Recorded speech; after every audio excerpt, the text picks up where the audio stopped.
Pues bien, vamos a continuar. Yo quería, antes de dar inicio a la segunda sesión de este tema de integridad y sabiduría en las finanzas, yo quería ser sensible a quizás alguno de ustedes que la semana pasada yo me referí de manera muy enfática y hasta dura, yo diría, con algunas cosas que nosotros hacemos en el manejo financiero. Y hablaba de actuaciones que pudieran ser como un robo, algo que nos hiciera ladrones. Y yo incluso confesé que algunas de esas cosas yo las había hecho. Pero si alguno de ustedes se sintió como agredido, ofendido, perdónenme, no fue mi intención. A veces esas cosas yo las llamo como unas llamadas de atención. En inglés le dicen wake up call, unas llamadas para que despertemos de los estados en los que nos encontramos, pero a veces uno se pasa y yo no quiero enseñar la palabra de Dios de una manera acusatoria, sino de una manera veraz y fiel. Y si Dios entonces toma esa palabra y la aplica al corazón de tal manera que ustedes se sienten confrontados, pues gloria a Dios. Pero que no sea yo que le ponga esa salsita, sino que sea Dios. Que la palabra nos mandó a ser sal en la tierra, no ácido en la tierra. Y no quise ser ácido la semana pasada con algunas expresiones, así que perdónenme por eso. Bueno, pues antes de iniciar, yo quisiera dar un breve resumen de lo que vimos la semana pasada. Como recordarán, la sesión anterior se titulaba Nuestro manejo del dinero, habla de lo que somos, y decía que la forma como nosotros manejamos nuestras finanzas, nuestras posesiones, nuestros recursos, la forma como nos manejamos económicamente, es una indicación de lo que hay en el corazón. Y quisiera leer algunas citas que resumen lo que vimos la semana pasada. Miren esta cita que la hace Andrés Panasiuk, un autor de finanzas bíblicas. Dice lo siguiente: la forma como gastamos el dinero está íntimamente a la forma en la que tomamos decisiones en la vida, la que a su vez está íntimamente ligada a nuestra escala de valores, lo que es fruto directo de nuestro carácter. No sé si ven la cadena, la relación. Vamos de atrás para adelante. El carácter, dice él, el carácter que yo tengo tiene un set de valores, de cosas que yo aprecio, valoro, persigo. Esos son los valores de una persona. Las cosas que para ti son importantes, las cosas que tú persigues. Entonces tu carácter determina tus valores, sostiene tus valores. Y los valores que tú tienes determinan tus decisiones. Por ejemplo, si para mí es importante, de hecho, un valor, la familia, y yo digo, la familia es un valor. Ciertamente, mucha gente lo dice, pero del dicho al hecho hay mucho trecho, dicen, ¿verdad? Si la familia es un valor, ¿cómo ustedes comprobarían en la vida de una persona que la familia es un valor? ¿Por dónde ustedes empezarían? Yo empezaría diciéndole, ok, tú dices que la familia es un valor. Déjame ver tu agenda. Si es que tiene una agenda, si es que maneja una agenda. Déjame ver tu agenda, a ver qué tiempo tú le das a tu familia. Y número 2, déjame ver ese tiempo que tú le das, porque algunos dicen, no, yo no le doy mucho tiempo, pero el que le doy es bueno, es un tiempo de calidad. Ok, déjame ver cuál es tu dinámica familiar, a ver si realmente tú te entregas de corazón a tu familia para ver si lo que tú dices que es un valor realmente se manifiesta en la realidad de tu vida. Entonces, Panasiuk dice, la forma como yo gasto el dinero, si para mí es importante el qué dirán de mí, en la forma como yo gasto, para mí, yo tengo muy pendiente lo que la gente dice de mí, la percepción que los otros tienen de mí. De hecho, yo creo que el éxito se refleja en la forma como yo ando, visto, qué me pongo, a qué sitios voy. O sea, yo tengo en la mente, yo creo que el éxito se refleja ahí. Entonces eso es un valor para mí. Para yo reflejar el éxito, yo tengo que ir a ciertos lugares, vestir de cierta forma, andar en cierto tipo de carro, porque eso es lo que yo entiendo que es importante en la vida. Y eso me lleva a gastar el dinero de una cierta manera, ¿correcto? Y así sucesivamente, simplemente algunas ilustraciones. O sea que esto va en línea con lo que veníamos hablando. La forma como yo gasto mi dinero, como yo lo invierto, como yo lo uso, va a determinar como yo tomo decisiones y eso está ligado a nuestros valores que está determinado por nuestro carácter. Otra cita que creo que también habla de lo mismo, pero es más escueta, sucinta, breve. La forma en que manejamos nuestro dinero es una demostración externa de una condición espiritual interna. La forma como manejamos nuestro dinero, en que manejamos nuestro dinero, es una demostración externa de una condición espiritual interna. Y yo creo que eso va en línea con todo lo que vimos la semana pasada. Por lo tanto, si eso es así, si esas dos citas que acabamos de decir son así, yo creo que son así por lo que vimos la semana pasada, de que la palabra habla consistentemente de que cuando una persona incluso nacía de nuevo, recuerden el caso de Zaqueo, Zaqueo nació de nuevo inmediatamente, la primera reacción de Zaqueo fue comenzar a compartir lo que él tenía, comenzar a ser generoso, dejó de ser un acumulador y comenzó a ser un dador de sus recursos. Indicaba una condición espiritual interna ahora, ese cambio. Si eso es así, entonces podemos concluir lo siguiente: mis problemas financieros requieren mi cambio. Grietas producto de Zapata no se resuelven con empañete, eso es una forma de decirlo. De la misma forma, los problemas financieros recurrentes no los resuelvo a menos que cambie yo. Mírenlo de la siguiente manera, haciendo uso de esta analogía de la construcción.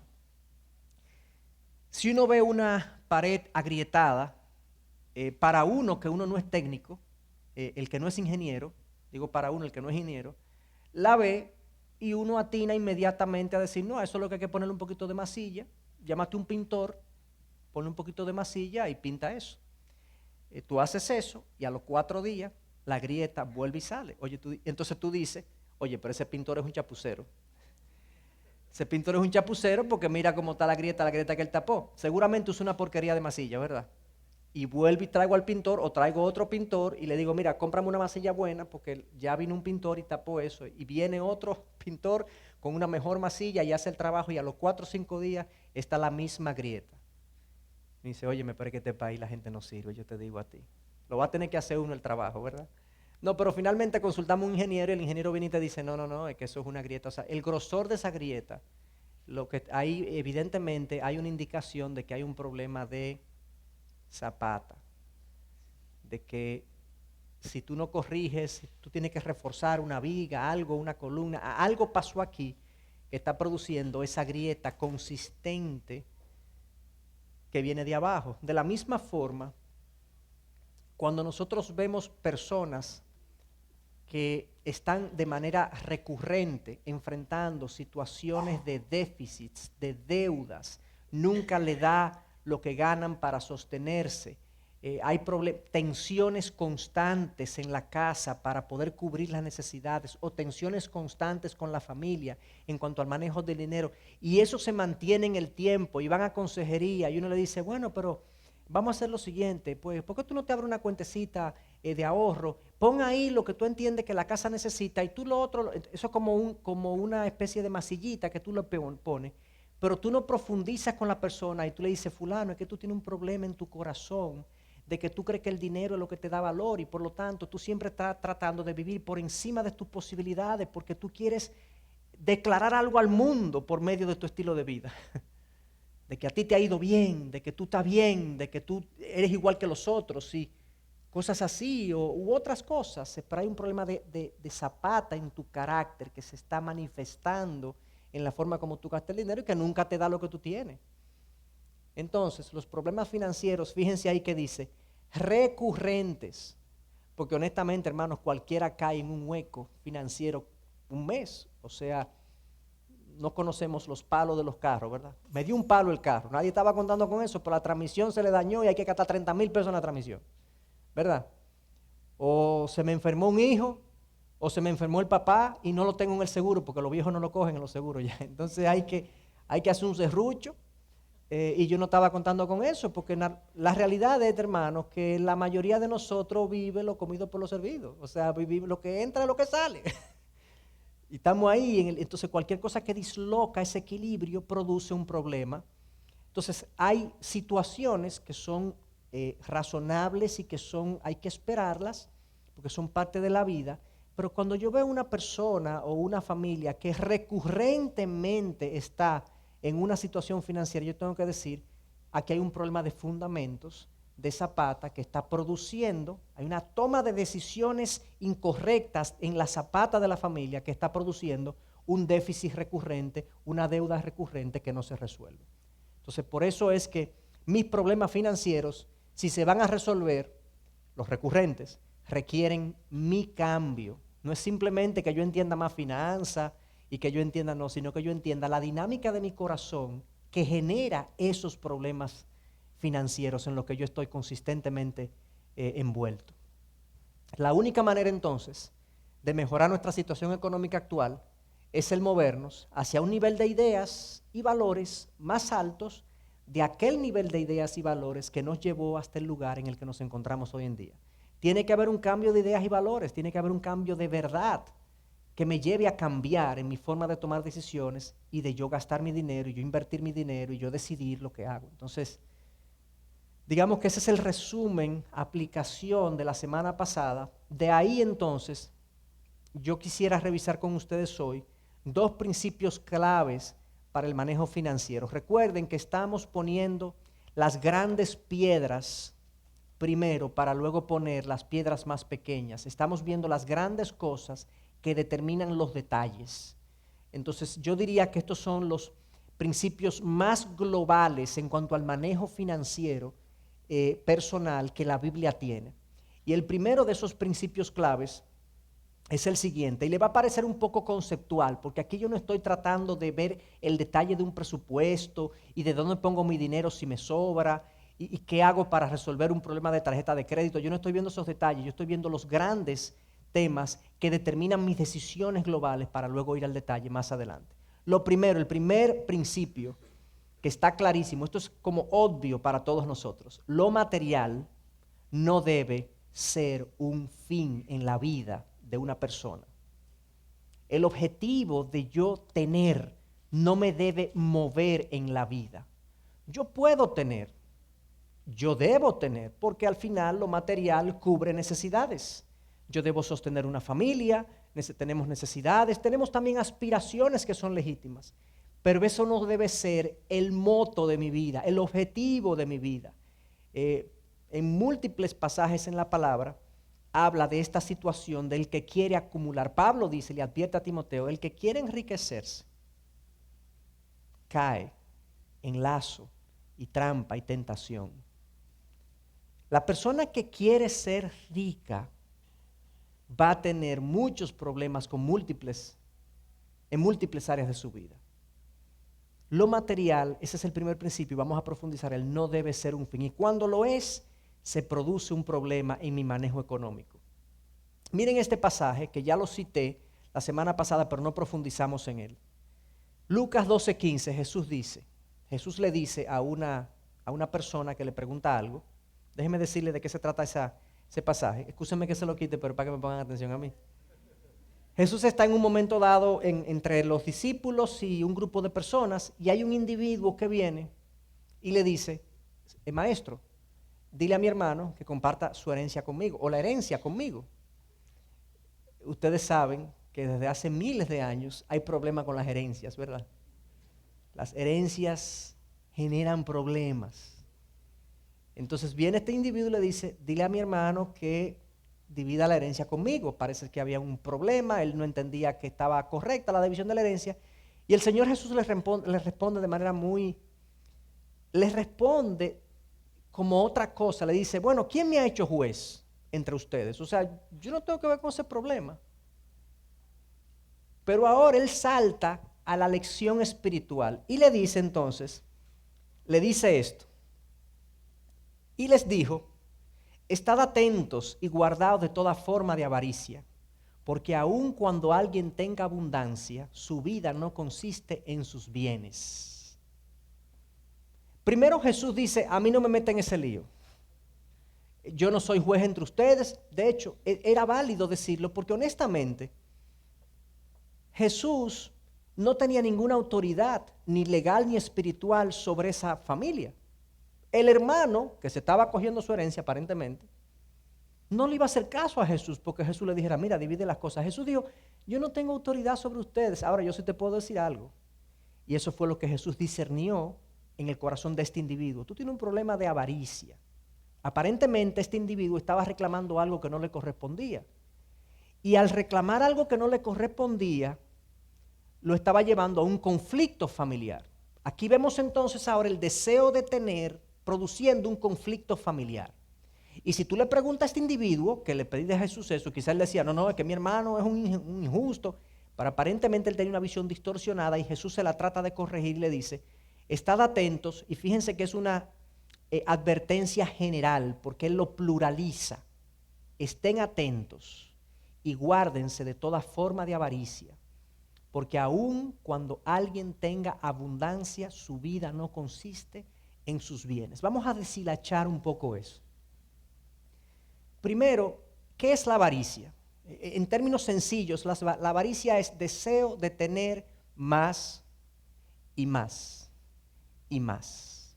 O sea, si yo tengo deseo, por ejemplo, imagínense que yo ando en un vehículo, no sé, año 2009, 2010, y yo quiero tener un vehículo 2015, 2014, digo, bueno, ya necesito cambiarlo porque este me va a comenzar a dar problemas. Ese deseo de cambiar ese vehículo puede ser legítimo, es legítimo y no necesariamente es avaricioso. Es que ya hay una necesidad de cambiarlo porque, de hecho, quedarse con el vehículo de tanto tiempo sería una mala decisión. Ahora hay gente que cambia el vehículo y a los 6 meses quiere otro vehículo y a los 6 meses quiere otro vehículo. Ese deseo de tener y acumular más y nunca sentirme satisfecho y contento con lo que tengo, como que nunca hay un punto donde uno llega y uno dice, estoy tranquilo. Siempre hay una ansiedad. La avaricia se caracteriza por una ansiedad de comprar, una ansiedad de estrenar, una ansiedad de disfrutar la novedad. Y eso se da a todos los niveles, ¿eh? Se da al nivel del celular, de la mochila, de la computadora, del carro, del apartamento, de la decoración, de los muebles, de la cortina. Es una ansiedad. Incluso hay gente que vive avariciosamente para sus hijos. O sea, quieren ver a sus hijos siempre con el último modelito, con el último conjuntico, con los últimos zapaticos, porque son mis hijos. Entonces cuando llegan a la universidad, el hijo tiene que tener el carro más bonito, el carro. Es un deseo, es como que te transfiere también la avaricia hacia la familia, porque esa familia me representa a mí. Y en la avaricia, yo no voy a entrar totalmente ahí, pero en la avaricia hay una mezcla de cosas, hay una mezcla de valores mundanos. Está la idea de que lo que yo tengo y poseo me da un estatus, un nivel. En mi mente, mi valor está asociado al nivel de las cosas que yo consumo. Cuando yo voy a un buen restaurante, por ejemplo, el avaricioso y va a un buen restaurante, él quiere que lo vean que él está ahí. Y entonces ahí, él es una persona extremadamente sociable. Fulano, yo quiero que me vean, yo quiero que me asocien con ese restaurante que tiene un nivel que lo que estamos aquí sabemos que somos nosotros que podemos estar aquí, ¿ok? Hay una mezcla de eso. El valor se asocia con lo que tengo, por un lado. Por otro lado, hay otro aspecto que la avaricia también tiene en el fondo, y es que el avaricioso entiende que si él tiene más, él se va a sentir más lleno. No solamente que vale más, el estatus y demás, sino que hay una plenitud que se obtiene con el acumular, con el tener. Y eso lo lleva entonces a estar siempre probando nuevas cosas. Entonces esa persona confunde el disfrute del estreno con gozo. Porque déjeme decirle una cosa, estrenar una cosa chulo. Cuando tú compras una nueva televisión y tú te sientes, tú te sientes como que qué bien, pero uno confunde el disfrute del estreno con gozo y plenitud y son dos cosas muy diferentes. Porque eso es absolutamente transitorio, material. Bueno, de eso se trata la avaricia, de querer más, querer más, ya sea porque yo lo asocio con que eso me da estatus o valor, o lo asocio con el éxito, o ya sea porque yo creo que eso me da gozo, plenitud y felicidad. Sea por cualquier razón, yo quiero tener más y tener más y tener más. Y estoy en una carrera y hay diferentes niveles de avaricia. Hay gente poco avariciosa, pero avariciosa al fin, y hay gente muy avariciosa. Pero una cosa más, una característica de la avaricia es también que no importa del estatus social. Hay gente con pocos recursos avariciosa y gente con muchos recursos no avariciosa. El hecho de que una persona tenga muchos recursos no lo hace una persona avariciosa. Y el hecho de que una persona sea de escasos recursos no lo hace no avariciosa. Puede ser muy avaricioso, pero no tiene. Desea. Y el otro tiene, pero no vive en esa hambre por tener y acumular, porque entiende que aunque tiene, al final eso no es lo que me llena. Y él lo tiene claro. Entonces, cuidado con pensar que los ricos son los avariciosos y los pobres no lo son, porque entonces no diagnosticaríamos bien el mal de la avaricia. Entonces, eso es la avaricia. Pero fíjense algo interesante también en este pasaje. Estad atentos y guardaos. Aquí hay una advertencia. Jesús está diciéndonos que la avaricia tiene hay un aspecto de sutileza en que si no nos cuidamos pudiera entrar en el corazón sin casi percatarnos. Estad atentos y guardaos. Otra traducción dice, y cuídense de toda forma de avaricia. Si tú no estás atento, si tú no te cuidas, tu corazón con facilidad se pudiera ir en la dirección de asociar lo material con valor personal, de asociar lo material con gozo del alma. Y si no te cuidas, si no estás atento, puedes caer en esa situación. Y por eso es que Jesús hace esta advertencia. Y ahora dice explícitamente, ¿por qué es que le advierte Jesús? Porque aun cuando alguien tenga abundancia, tú puedes tener todo lo que tú quieres, su vida no consiste en la vida. Cuando habla de la vida, ¿a qué se refiere Jesús aquí con la vida? En sentido amplio. Lo que la vida es y representa y te puede entregar, lo bueno de la vida, es lo que Jesús está diciendo, no consiste en tener muchos bienes. Tú puedes tener poco y tener vida. Puedes tener mucho y no tener vida. La vida no consiste en la abundancia y en los bienes que la persona posee. Qué gran lección, qué gran advertencia, qué aguda, qué pocas palabras, pero qué profundo está esto. Entonces, de eso se trata ese pasaje. Esta cita creo que resume bien lo que el Señor está diciendo y lo que nosotros acabamos de explicar. Esta es una de las banderas rojas de peligro que el Señor izó y que la mayoría de la gente en la actualidad no parece considerar mucho. Cristo dijo mucho acerca del peligro de las riquezas, pero no hay demasiadas personas que le tengan miedo a las riquezas. La codicia no es considerada en la práctica como un pecado en nuestros tiempos. Si alguien quebranta el sexto o el octavo mandamiento, es marcado como un criminal y queda cubierto de oprobio, pero puede quebrantar el décimo y solo está siendo empresa. El 10º mandamiento es no codiciarás. No serás avaricioso, no desearás más y más y más y más y más. Eso es lo que dice el 10º mandamiento, pero ese mandamiento es constantemente violentado y nada lo considera un pecado. La gente hay licencia para la avaricia en nuestra época. Hay una película que se llamaba Licencia para matar, ¿verdad? Como que él podía matar y tenía permiso. Bueno, hay como una licencia para la codicia, porque de hecho, incluso yo lo he visto esto en los círculos empresariales, la ambición de una persona es aplaudida. Y la ambición en todo el sentido. Cuando la persona es ambiciosa y se vuelve agresiva incluso, ambiciosamente en términos de su avance profesional y de cómo hacer negocios, de cómo avanzar, eso es aplaudido, eso es bueno en el ámbito de muchos negocios. Pero la realidad es que lo que la palabra de Dios dice es totalmente contrario a eso. La palabra de Dios aplaude la empresa, aplaude la iniciativa, aplaude el ser trabajador e industrioso y ser excelente en todo. Lo que no aplaude es que tú creas que eso, el tener, acumular y lograr, te va a llenar, te va a sentir pleno o te va a dar un valor que ya tú tienes por el hecho de que eres creado a la imagen de Dios, y más aún aquellos que nos consideramos hijos de Dios. Entonces, implicaciones del pasaje. Ya yo hablé de esto, pero simplemente revisando. La avaricia me tienta a pensar que la vida depende de los bienes. Eso es una idea muy común. La gente piensa que la vida, el valor, la plenitud, el sentido de propósito en la vida me lo da lo que yo tengo. Y la avaricia, cuando soy avaricioso, me tienta a pensar en esa dirección. Jesús dice, la vida es más que poseer. De hecho, hay otros aspectos de la vida que debemos perseguir. Hay dinero que empobrece. De hecho, hay dinero que yo me gano que me hace sentir mal, o me debería hacer sentir mal. Hay dinero que yo debería rechazar, porque hay un dicho por ahí que dice que ¿cómo es? Lo grande hasta Dios lo ve. ¿Cómo que dicen?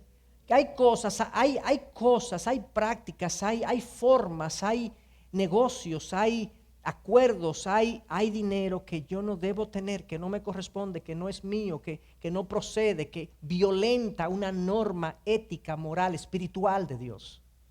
Y por lo tanto no es legítimo que yo lo tenga.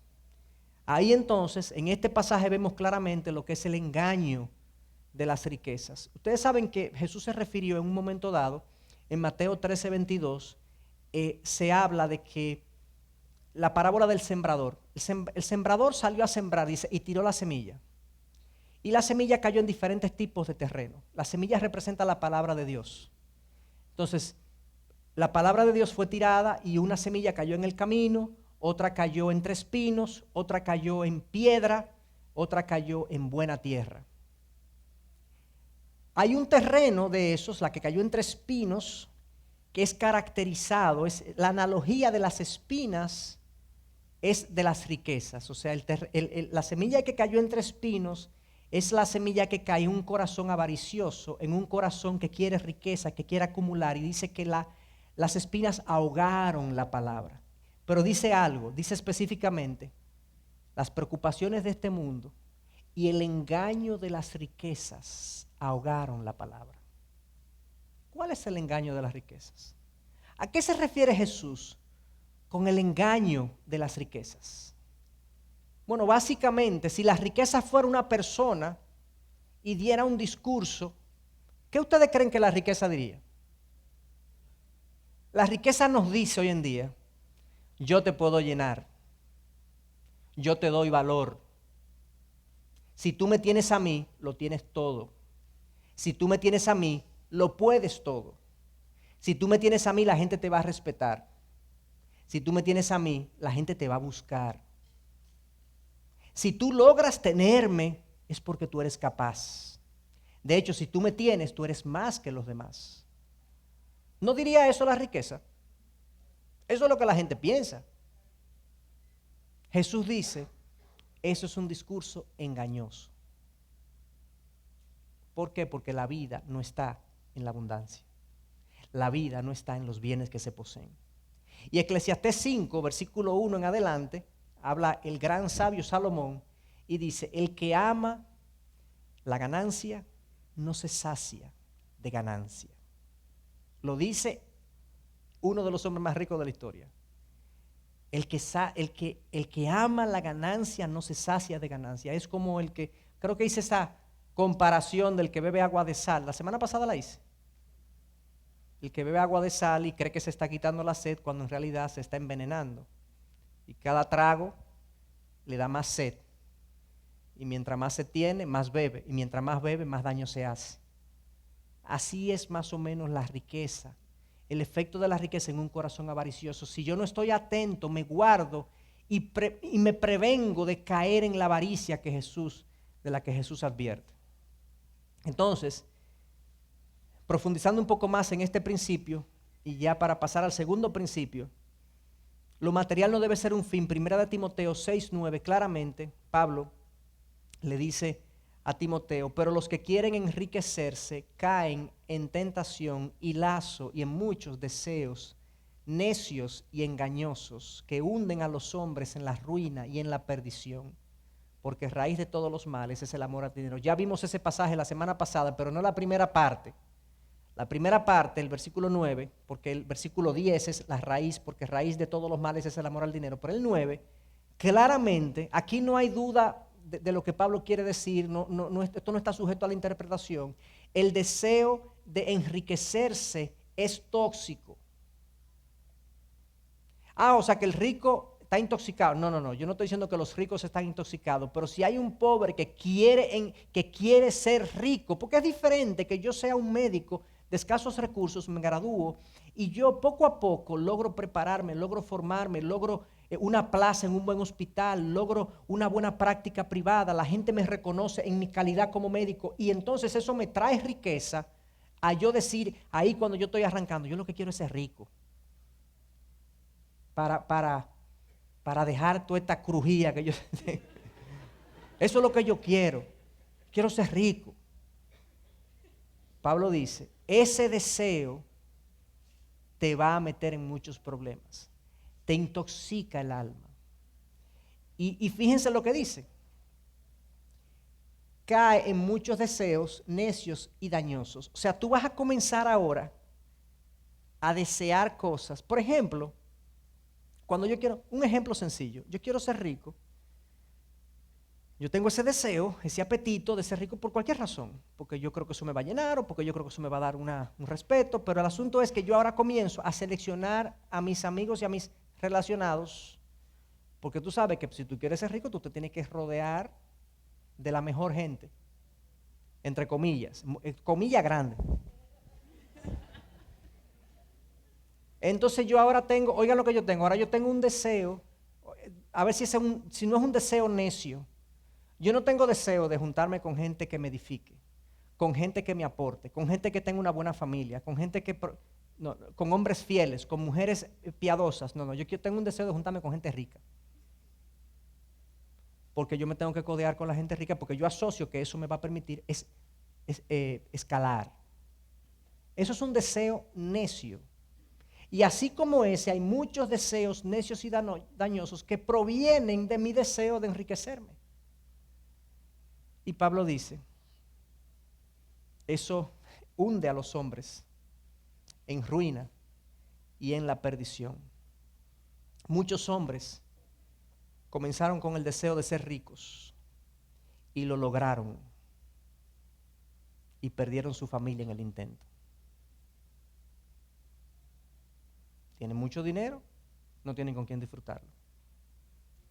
Y en el proceso incluso, cuando se les llamaba la atención, decían, yo lo hago por mi familia. No, tu familia te necesita contigo, te necesita con ellos. En fin, yo soy un mayordomo, no un dueño. El primer principio es, lo material no debe ser un fin en la vida del ser humano. Si lo es, produce problemas.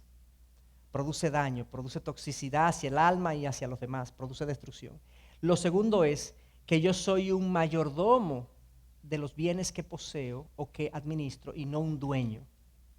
Según la Biblia, ¿de quién es lo que tú tienes? Bueno, comencemos a leer algunos pasajes y deduzcamos lo que dicen. No hay que pensar mucho para deducirlo.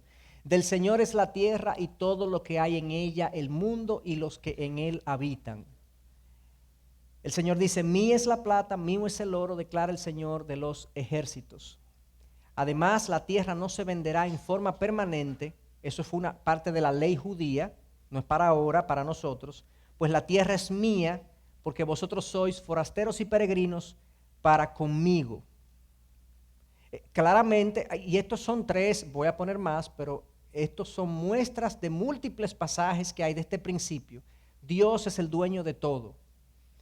Posee todo y nos posee a nosotros incluso. Deuteronomio 10:14, aquí el Señor tu Dios, al Señor tu Dios pertenecen los cielos y los cielos de los cielos, la tierra y todo lo que en ella hay. A mí me gusta esa expresión. Dice, yo poseo la tierra, pero lo que está dentro también. Lo que hay dentro de la tierra es, dice Dios, es mío. Job 41:11, ¿quién me ha dado algo? Eso es Dios preguntándole a Job. ¿Quién me ha dado algo para que yo se lo restituya? Cuanto existe debajo de todo el cielo es mío.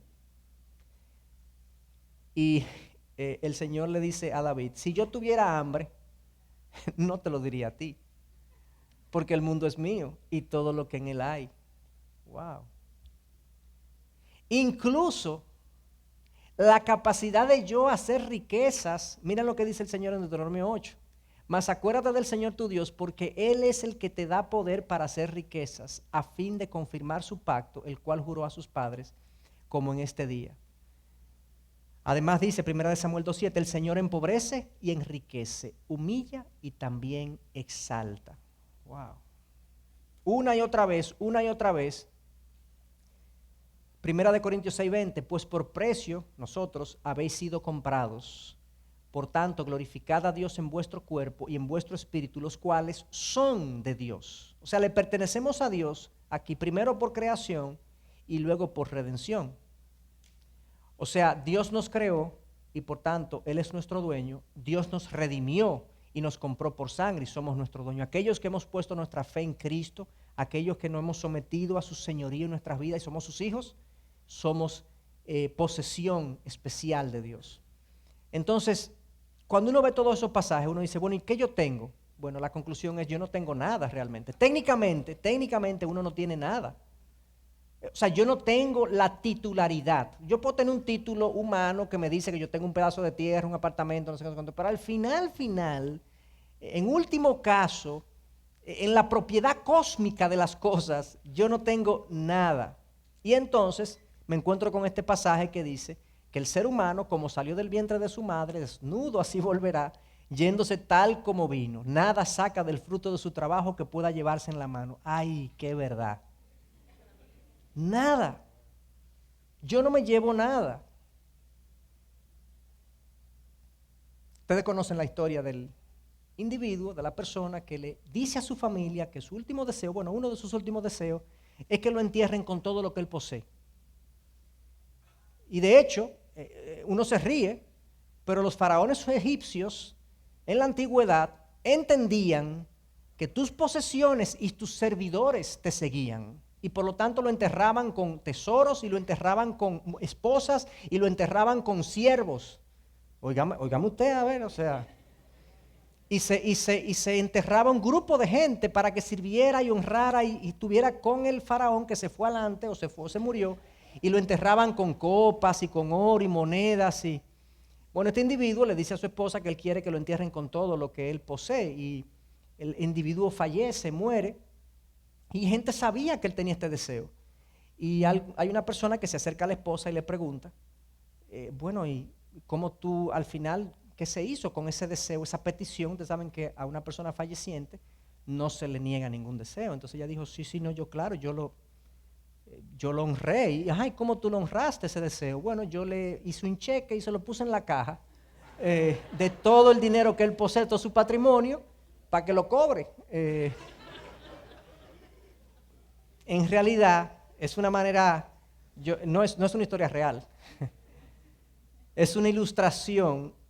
En realidad, cuando uno ve la gente a veces acumular, parecería que mucha gente piensa que se va a llevar lo que logra, lo que acumula. Cuando uno ve el agarre de mucha gente, incluso hacia el final de su vida. Yo conozco casos de conflictos de personas de 70 y pico de años, de 80 años, que están peleando por un dinero. No hay que ser, hermano, le quedan pocos años para ser generoso, ya, suelta. Así que uno nace así, los niños nacen así, mira así.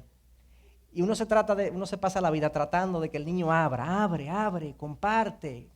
Esa es la palabra, mira, lo que es comparte. Es la palabra de los primeros 4 años. Comparte, mijo, comparte. Usted no ve, comparte.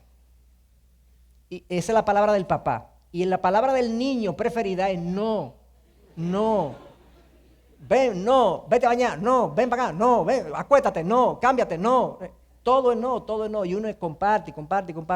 En realidad, en su esencia, el niño, esa es la materia prima humana.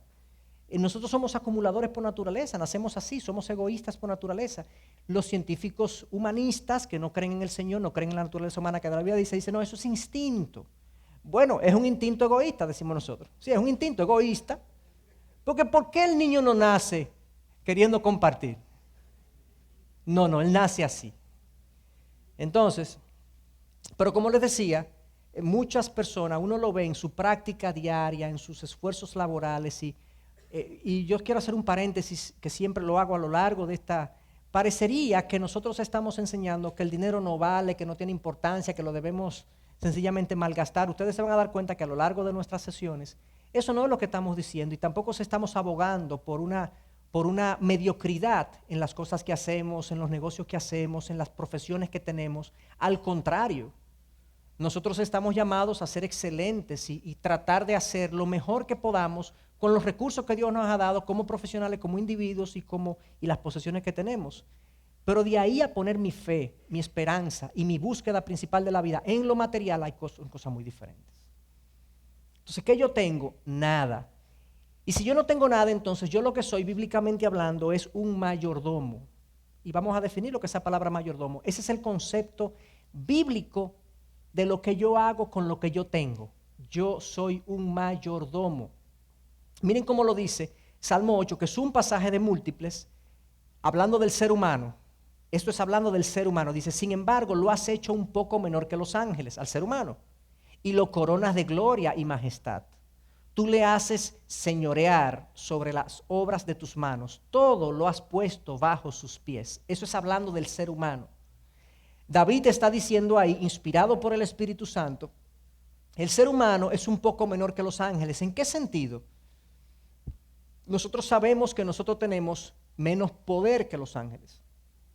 Pero dice, lo coronas de gloria y de majestad. ¿En qué sentido Dios nos ha coronado de gloria y majestad? Bueno, aunque somos menor que los ángeles en categoría de creación y en poder, nosotros tenemos la imagen de Dios en nosotros. Dice Génesis 1, 26, 27. Hemos sido creados a imagen y semejanza de Dios. Eso es único en la creación. Eso es glorioso.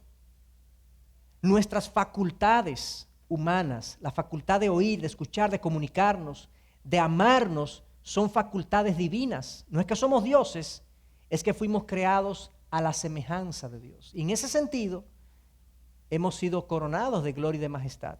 Entonces, ahora indica que hechos así, Dios nos ha puesto en nuestras manos las obras de tus manos y todo lo has puesto bajo tus pies. Eso es exactamente lo que dice Génesis 1, que le dice al ser humano, el Señor le dice, ahora multiplícate y sojuzga, gobierna la tierra. Gobierna la tierra. Dios nos ha dado la tierra para gobernarla y muy mal que lo hemos hecho, dicho sea de paso. La estamos destruyendo. En nuestro camino al enriquecimiento, la avaricia está destruyendo el mundo. Pero Dios nos lo ha dado y seremos responsables por esas cosas. Entonces, esto es lo que llamamos la mayordomía de Dios hacia el ser humano. Dios nos ha hecho mayordomos, nos ha puesto su creación a nuestra disposición para que nosotros la administremos y llevemos a cabo los propósitos de Dios. Fíjense un ejemplo de mayordomo aquí en Génesis 39 y quizás entendamos un poquito más, de manera más práctica lo que quiero decir. Esto habla de José, el hijo de Jacob, y que llegó a Egipto y estaba sometido a un amo, y dice, y vio su amo, el amo de José, que el Señor estaba con él y que el Señor hacía prosperar en su mano todo lo que hacía. O sea, José era muy trabajador y todo lo que hacía le iba bien. Dice versículo 4, así encontró José gracia ante sus ojos y llegó a ser su siervo personal. Miren ahora, y lo hizo mayordomo sobre toda su casa y entregó en su mano todo lo que poseía. Así que todo lo que poseía lo dejó en manos de José y con él allí no se preocupaba de nada excepto del pan que comía. O sea, la responsabilidad de administrar la casa, de administrar los asuntos del hogar, las posesiones que tenía, los empleados que estaban ahí, los pagos que había que realizar, todo eso estaba en manos de José. Y el Señor, el amo de José, no se preocupaba de nada. ¿Y qué es eso? ¿Qué hacía José? ¿Qué función hacía? Mayordomo. Se encargaba de los asuntos de su amo. En el caso de nosotros, a eso es que estamos apuntando y a eso es que lo que la Biblia nos indica de que Dios ha puesto todo bajo nuestra disposición, en nuestras manos, y nosotros somos mayordomos en este mundo.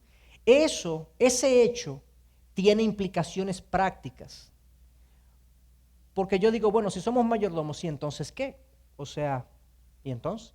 Si yo soy un mayordomo, Hay ciertas actitudes del mayordomo que se esperan. José, en el caso de él, no podía tomar decisiones sin consultas. José tenía que seguir las instrucciones del dueño, ¿correcto? Si el dueño decidía tomar algo, ¿qué le tenía que decir José? No, aguante, espérate, no, me quite eso de ahí.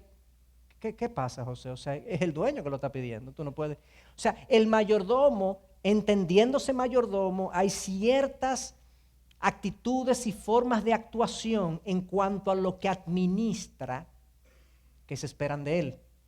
Veamos algunas cosas prácticas en ese sentido. Primero, ¿qué hace el mayordomo ante las diferentes circunstancias económicas? Nosotros podemos tener diferentes circunstancias. La primera de ellas, la que nadie quiere, las desdichas económicas. Bueno, el mayordomo acepta las desdichas económicas. Job 1:20 es un ejemplo. En un momento dado, los que conocen la historia, pero para el resto que quizás no la conoce, Job es sometido a una gran prueba y Dios le remueve, le quita todos sus bienes y todas sus posesiones. En esa época, en la época de Job, se entiende de hecho que el libro de Job es el primer libro escrito de la Biblia. Se entiende que Job incluso existió, si no paralelo con Abraham, un poco antes de Abraham.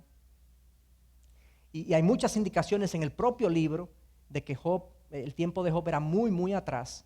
Una de ellas es que las riquezas, no había monedas, no se contaban las riquezas en moneda, no se hablaba de oro, no se hablaba de nada de eso, se habla de ganado, no se habla de metales prácticamente, se habla solamente de cuestiones agrícolas y cuestiones de ganado, y se dice que Job tenía muchísimas yuntas, tenía muchísimo ganado, muchísimas ovejas, muchísimas cosas.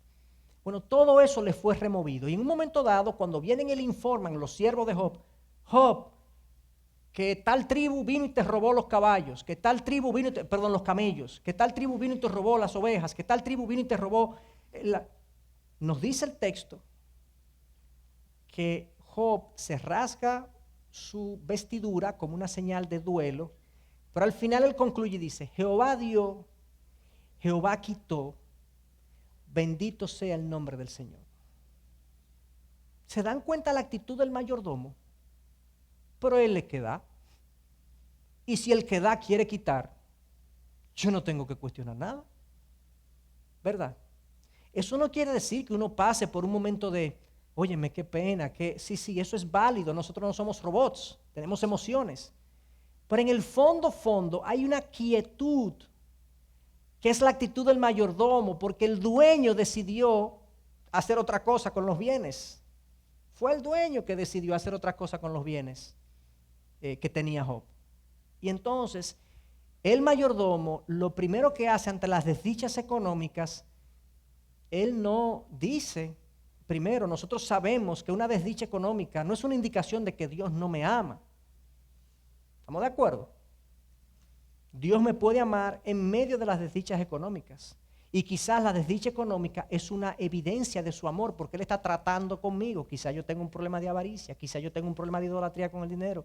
Quizás Dios quiere hacer otras cosas, no solamente en mí, sino en otros que están alrededor de mí. Y Él va a usar eso como parte de su plan para glorificarse en mi vida. Bien, todo eso implica que cuando yo recibo una desdicha económica, yo tengo una actitud que se espera de mí.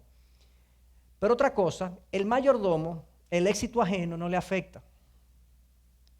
¿Cómo así? Bueno, si yo soy un mayordomo, esto es muy humano, que cuando yo estoy en una empresa, por ejemplo, yo tengo un colega que es gerente como yo, y a él le dieron un bono más grande que el mío, yo me irrito. Esa es la tentación que típicamente la persona tiene. Pero realmente, yo no tengo razones para cuestionar en un sentido, porque al final la empresa no es mía y el dueño hace con su empresa lo que él quiera, ¿verdad? Yo pudiera apelar al derecho constitucional y laboral y a pegarme a unas leyes, pero al final, si el dueño decidió darle a ese individuo 100,000 pesos más que a mí, yo lo que tengo que decir, bueno, pues nada, a seguir trabajando porque si no me votan. La envidia es un cuestionamiento de Dios. Cuando yo envidio a otro, lo tiene él y no yo, y me irrito, yo estoy cuestionando al dueño de los recursos que decidió darle a él más que a mí. De hecho, Dios en el libro de los Salmos le advierte a David y a los profetas, no envidie la prosperidad del impío. En múltiples ocasiones, no envidie la prosperidad del impío, porque muchas veces los profetas, el mismo salmista, veía la prosperidad del impío, veía la prosperidad del hombre injusto y decía, pero ¿cómo puede ser?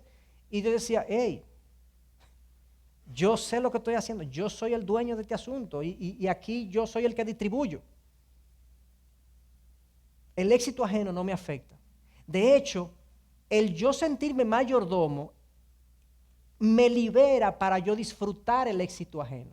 O sea, veo una persona que le va bien, que prosperó, y yo puedo decir, óyeme, puede ser que sea legítimo su prosperidad. Yo digo, qué bueno, qué bien, lo aplaudo. Dios hace en muchas ocasiones prosperar al que trabaja mucho, pero a veces también prospera el que no trabaja. Pero eso es parte del mundo caído en el que vivimos, y yo no tengo razón para cuestionar lo que el dueño hace con sus recursos. Entonces, esa es otra actitud que se espera del mayordomo, que es vital. Pero además de eso, muy importante esto, el éxito propio no le enorgullece. Cuando una persona prospera y él cree, no sé si ustedes recuerdan de hecho hay un par de negocios que yo he visto, hay una ferretería en la Gustavo Mejía Ricard que se llamaba Mi Propio Esfuerzo. Que yo creo que con mi esfuerzo hubiese sido suficiente, porque si es mi esfuerzo es propio, ¿verdad? Es como el que dice, mi opinión personal es, si es tu opinión es personal, porque pero cuando nosotros entendemos que nosotros nos hicimos a nosotros mismos, que nosotros logramos lo que logramos, es cierto que hay un aporte personal. Vamos a suponer que yo sea mejor trabajador que cualquier otra persona, que yo tenga más disciplina, más prontitud para resolver las cosas, más inteligencia. Honestamente, hermano, ¿de dónde viene eso? La inteligencia no la hago yo. La disciplina, sí, pero yo soy más disciplinado, sí, pero déjame ver tu trasfondo. Quizás tú viniste de una casa donde Dios te proveyó padres que te promovieron la disciplina y ahora tú eres más disciplinado y tú crees que eres tú que te ha hecho. O sucede que tú te va mejor porque tú eres mejor preparado. Bueno, vamos a ver de dónde viene tu preparación. Bueno, tú pudiste ir a un buen colegio. ¿Quién te pagó ese colegio? No fuiste tú que te lo pagaste. Tú pudiste salir del país a prepararte. ¿Y por qué? ¿Cómo? ¿Quién provee? Al final, hermano, podemos trazar que todo el que ha recibido algo, y eso es lo que dice 1 Corintios 7, ¿de qué te jactas cuando tú haces algo como que tú no has recibido todo? ¿De qué es lo que el ser humano se cree cuando logra algo en la vida? El ser humano, nadie puede alegar que se ha hecho por sí mismo. Todo el mundo tiene condiciones no voluntarias que lo condicionan al éxito. Condiciones que él recibe, que él viene con ellas. Circunstancias en las que él es colocado. Es cierto que hay gente que vence obstáculos y demás, pero aún la capacidad para vencer obstáculos es una capacidad otorgada. Y al final, si tú tienes toda la entereza, toda la disciplina, toda la formación, y no se te abre una puerta, como nosotros le llamamos, ¿verdad? Las puertas imaginarias, ¿verdad? Pero son oportunidades que Dios habla, que dicen que son calvas, que hay que cogerlas, no sé qué. Todas esas son cosas que el dueño de los recursos, el dueño del universo permite, produce, ocasiona, y al final, cuando tú ves una estela de éxitos en tu vida, lo más sensato que puede hacer un ser humano es decir, gracias, Señor. Gracias, Señor. Y mientras más éxito tengo, según el pasaje, este pasaje de 1 Corintios 4:7 y otros, mientras más éxito yo tengo y más cosas yo logro y más cosas yo acumulo, más agradecido y humilde yo debería ser, porque yo he sido grandemente favorecido. Porque al final no viene de nosotros. Yo conozco gente sumamente preparada, capaz, disciplinada, que no se le han abierto las puertas. Y no por eso tiene menos valor que otra persona. Entonces, el orgullo ante el éxito propio es una necedad, es una insensatez, es una falta de reconocimiento de lo que me ha sido dado y otorgado por Dios. De ahí que la humildad es una de las virtudes que Dios más elogia y fue la única virtud, la humildad y la mansedumbre que Jesús dijo, sean como yo, mansos y humildes. ¿Y ustedes saben lo que viene después? Dice, y encontraréis descanso para vuestras almas. El orgullo tensa el alma, porque hay una pose que guardar, hay una cosa que yo me creo, hay un asunto que... Pero el humilde, mira, está relajado. Dios es mi dueño, yo estoy aquí por gracia, yo lo he recibido todo y soy excelente, pero yo no me creo la gran cosa. Y por último, el mayordomo confía en la provisión de Dios. Mateo 6, 26 y 27, el Señor Jesús, hablando de este tema de la riqueza, acuérdense cómo concluye. Ese pasaje se concluye diciendo, miren las hierbas del campo, como Dios la viste, miren las aves del cielo, como Dios se las alimenta, y concluye al final, no estén ansiosos por ninguna de estas cosas. Dios sabe que ustedes necesitan estas cosas, por tanto, estén tranquilos y confíen en que Dios les proveerá. Y el mayordomo, como sabe que tiene un Dios y un Padre que se ocupa de él es trabajador, es industrioso, él hace lo que tiene que hacer, pero él espera en la provisión de su Padre y de su Dios. Fíjense que estas son actitudes, podemos hablar de otras, pero para mí estas son las más importantes actitudes que el mayordomo, al yo sentirme y saberme mayordomo, yo digo, bueno, me quitaron algo, Dios es que sabe. Me llegó algo, perdón, le dieron algo a otro, Dios es que sabe. Me llegó algo, gracias Señor. Necesito algo, Señor, dame. Es una disposición del alma, del corazón, de espera, de confianza, de deuda hacia el dueño. Muy diferente al tipo de actitud interna que hoy vemos en la sociedad materialista y consumista en la que nosotros vivimos. Ya hice referencia a esto, por lo tanto no voy a ahondar. Dice, eso fue lo que dijo Job, desnudo salí del vientre de mi madre y desnudo volveré allá. ¿Recuerdan lo que dijimos? El Señor dio, el Señor quitó. Bendito sea el nombre del Señor. En todo esto Job no pecó ni culpó a Dios por su desdicha. Pero esta es una historia muy conmovedora. Esta es una foto de una casa incendiada, pero es para ilustrar o hacer memoria de una historia real de Juan Wesley, que en un momento dado, él está en su iglesia literalmente predicando, y van y le dicen rápidamente que su casa se está incendiando, y él sale de la iglesia, va a su casa y ve ya la casa prácticamente destruida, y su expresión, entre otras cosas que dijo, pero su expresión fue la siguiente: la casa del Señor se quemó, una responsabilidad menos para mí. La casa del Señor se quemó. O sea, ahí está el concepto de mayordomía muy claramente expresado y vivido. Se quemó la casa, Dios es que sabe. Eso era de él. Ahora Dios quemó la casa, su casa. A Dios le cogió con quemar su casa. Bueno, Señor, tú sabrás. Aquí ya hicimos referencia a esto. ¿Por qué? ¿Quién te distingue? ¿Qué tienes que no recibiste? Y si lo recibiste, ¿por qué te jactas como si no lo hubieras recibido? Esto está hablando de los dones espirituales, pero también es aplicable a toda en la vida, porque todo viene de Dios, obviamente. Entonces, soy mayordomo y entonces, algunas aplicaciones ya la he mencionado, pero quiero enfatizar. Bueno, se espera del mayordomo contentamiento, porque ¿quién decide asignar los recursos? Dios. Entonces, yo tengo que estar contento con lo que Dios me dé, entendiendo que la porción que Él me da y me asigna, porque Él me asigna una porción para que yo tenga esa porción mientras yo estoy aquí, pues cuando me vaya, acuérdense que nos vamos desnudos. Entonces, esa porción que Él me da es la porción que yo necesito, justamente la porción justa que yo necesito para que sus propósitos en mi vida se cumplan tal cual. O sea, lo que Dios me da o me quita no es simplemente un asunto circunstancial de que, pues hay que tener bienes materiales y Dios quita bienes materiales. No, Dios tiene un propósito. Si Él es el dueño y Dios hace todo con propósito y Él da y Él quita, como dice Job, Dios da con un propósito y quita con un propósito. Por lo tanto, si Él me da poco en un momento dado, hay un propósito en lo poco que Él me da. No fue que a Dios se le equivocó la cuenta y dijo, ay, le asigné menos a este que a fulano. No. Dios sabe cuánto me da y sabe por qué me lo da y sabe que. Y de mí se espera entonces contentamiento. Pablo decía en Filipenses 4, yo he aprendido a contentarme cualquiera que sea mi situación. Sé vivir en pobreza, sé vivir en abundancia. Y concluía, todo lo puedo en Cristo que me fortalece. A mí me encanta la expresión, he aprendido. Porque así como le digo que el mayordomo está contento, el mayordomo en principio no sabe cómo hacer eso.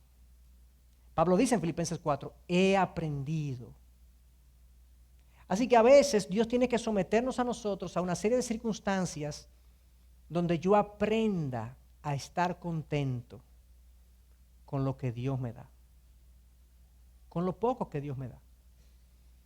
Lidiamos mucho, luchamos mucho con el contentamiento cuando tenemos poco, pero aquí una vez más hay un mito de que el rico está contento. No. La falta de contentamiento puede ser un mal en el pobre y en el rico. Aún con lo mucho que tiene, hay gente que se siente insatisfecha y descontenta. Increíble. No es un problema de cantidad, es un problema de corazón. Es un problema que si yo tengo un corazón avaricioso, no importa cuánto yo tenga. Eclesiastés 5.1 dice exactamente eso. Dice, el que ama la riqueza no se sacia de riqueza. Yo tengo y quiero más, yo tengo y quiero más, porque yo nunca siento que mi tanque se llena, porque tengo un corazón avaricioso que me genera un descontento permanente. Entonces una pregunta para mí, bueno, ¿qué tan contento, tranquilo yo me siento con lo que Dios, con la porción que Dios me ha dado? ¿Me quejo con frecuencia de las circunstancias en las que Dios me ha colocado? ¿Me mantengo irritable porque no estoy tranquilo, contento con las condiciones en las que Dios me ha colocado, me ha conducido? Eso es lo primero que tenemos que ver, o una de las cosas que tenemos que ver. Número 2, el mayordomo comparte intencionalmente. Lucas 12:33. Este es un pasaje de múltiples, si lo vamos a ver, hay toda una sesión de la vida de generosidad que vamos a compartir más al final, pero simplemente mencionar aquí. Lucas 12:33 dice el Señor, acumulados tesoros en los cielos, donde la polilla ni el óxido corroen y demás, y acumulados bolsas en los cielos. ¿Y cómo es? Dando, compartiendo. Así es que se acumula tesoros en los cielos. Y cuando digo compartir intencionalmente, eso es muy importante porque a veces compartimos coercitivamente. O sea, compartimos porque, oye, porque no tenemos otra opción, ¿entiendes? Porque es que es obligado. Imagínate, fulano, dice, hay que darle, pues, oye, pero hay que darle, pues. Uno está como grumbling, como murmurando, hay que darle, imagínate, este tigre siempre está en problemas. O damos, miren cómo da mucha gente.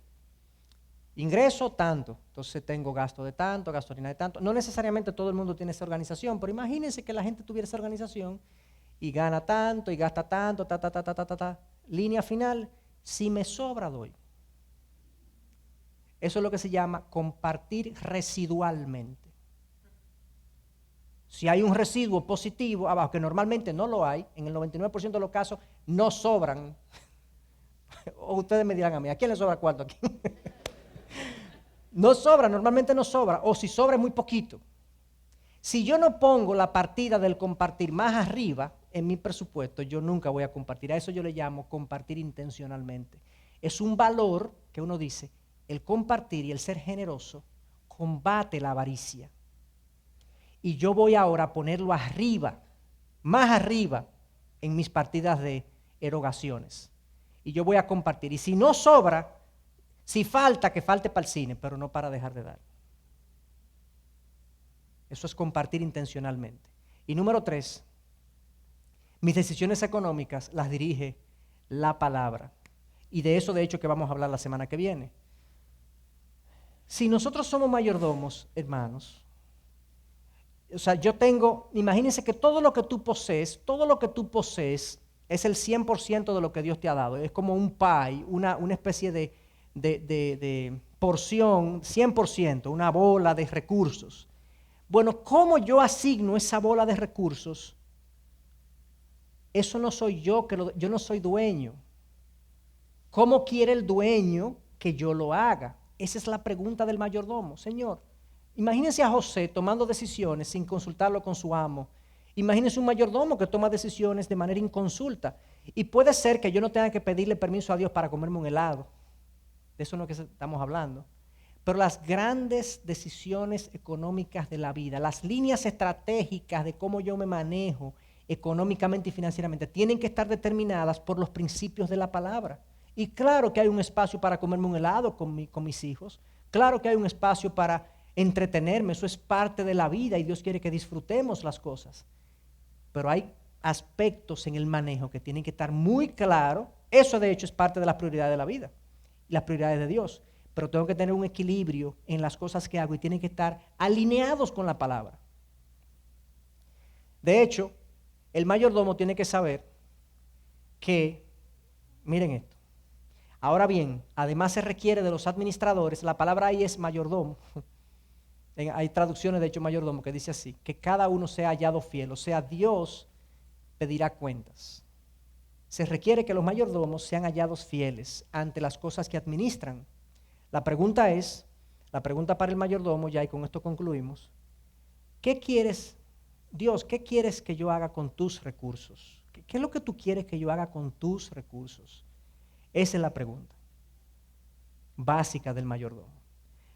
La idea de toda esta sesión ha sido como, vamos a ponernos en nuestro puesto.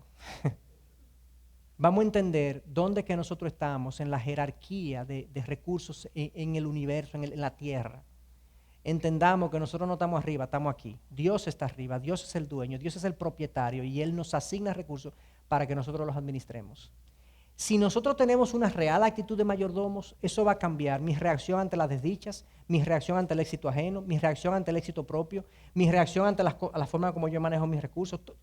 Mis actitudes hacia lo material va a cambiar, porque yo no soy dueño de esto.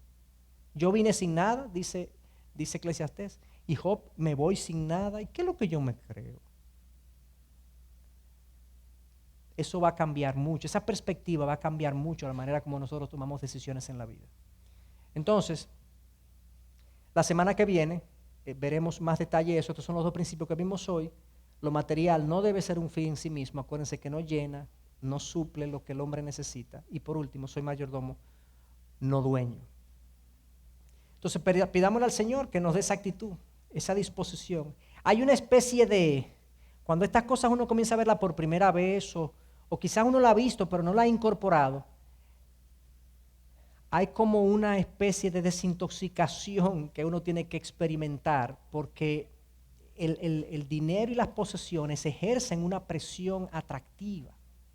O sea, hay un despegue que uno tiene que experimentar. Hay una presión que el dinero quiere que yo le idolatre, que yo le adore, que yo me pliegue ante él, pero Dios me llama en la otra dirección.